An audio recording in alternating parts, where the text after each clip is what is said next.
dagaalkuna sunamaahe waa farad tartankiyo dagaalkuna sunamaahe waa farad تكاسلك نغيو تلاعبك لويا صحيح إلى جورعي دوني يولي تنقلا تكاسلك نغيو تلاعبك لويا صحيح إلى جورعي دوني يولي تنقلا مرفوضي قتيري أي علمو صوباني تلقي رسولكيو صلوات قادي مرفوضي قتيري أي علمو صوباني تلقي رسولكيو صلوات بسم الله الرحمن الرحيم waxaan halkan u nimid in aan ka sheegno in aan rabno in aan qabano banaanbax alla lagu baryayo oo ku saabsan arrimaha maanta Soomaaliya ka socda waxaan isugu imaaneynaa in aan ilaahay ku wada toogno in dhibaatadaas alla naga qaado in wadankeena ay nabad ka degdeg ah ay u timaado in lagu heshiiyo in muxuu ahaa dhibaatada dibadda iyo gudaha nagu haysataba ay naga ba'aan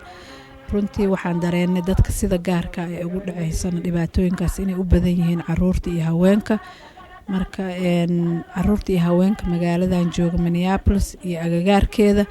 waxaan ka codsanaynaa maalinta jimcaha ah oo bishu ay tahay 25 bishan May waa jimcahan maanta jimcihiisa in laga soo wada qayb qaato si ilaahay ducadaas uu noogu aqbalo waliba waxaan dadka aan aad u danaynayno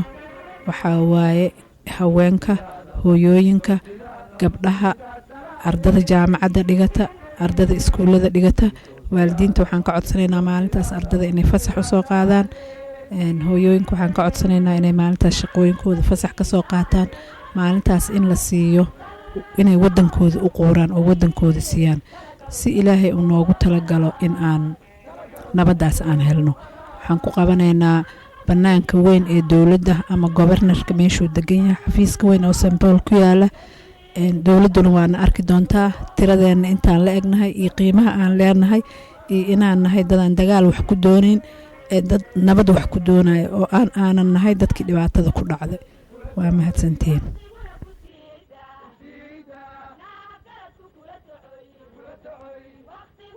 بسم الله الرحمن الرحيم السلام عليكم ورحمة الله وبركاته سلام كبعدي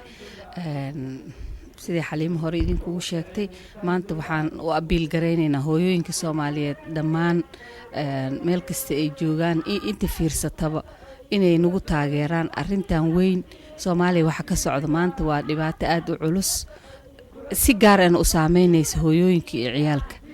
haddana haweenka Soomaaliyeed dhibaatadeenu waxay noqotay mid aan dabagur lahayn marka waxaan idinka codsanayaa hooyo kasta oo Soomaaliyeed oo inaba ka damqanaysa dhibaatada maanta Soomaaliya haysato inaan isku wada imaano anagoo hal cod leh ilmaha hooyooyinka iyo ilmahaba waxaan ka codsanaynaa maalinta jimcaha inay banaanbaxaas ka soo qayb galaan banaanbaxa waxaa lagu qaban doonaa adreeska aad ka arki doontiin hoos waa St. Paul xafiiska ku yaala governorka xafiiskiisa walaalayaalow haddii aad dad Soomaalinahay haddaan dad Islaanahay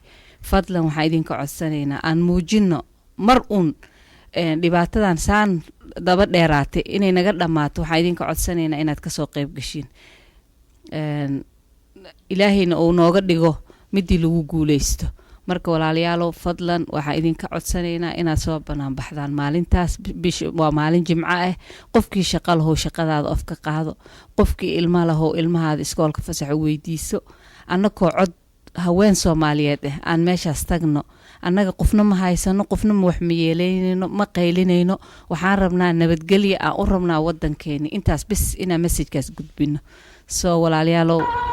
arintaas tixgeliya wassalaamu calaykum waraxmatullaahi wabarakaatu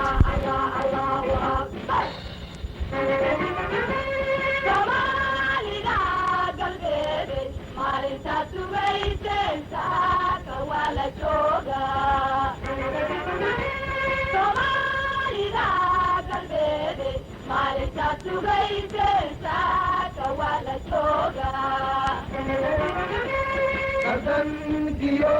dagaalkuna sunamaahe waa farad tartankiyo dagaalkuna sunamaaye waa faran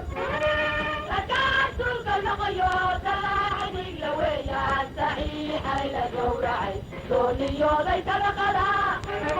ركعتك الغيوت العديق لويا صحيح إلى جورعي دوني ليس لقلا markuu dhiiga sayre ay culimu suubani saligii rasuulkiyu salawaadku qaadee markuu dhiiga sayre ay culimu suubani saligii rasuulkiyu salawaadku qaadee ترجع صبينا يا وكاك عن سرينا ترجع صبينا يا وكاك عن سرينا ترجع صبينا يا وكاك عن سرينا ترجع صبينا يا وكاك عن سرينا عشاء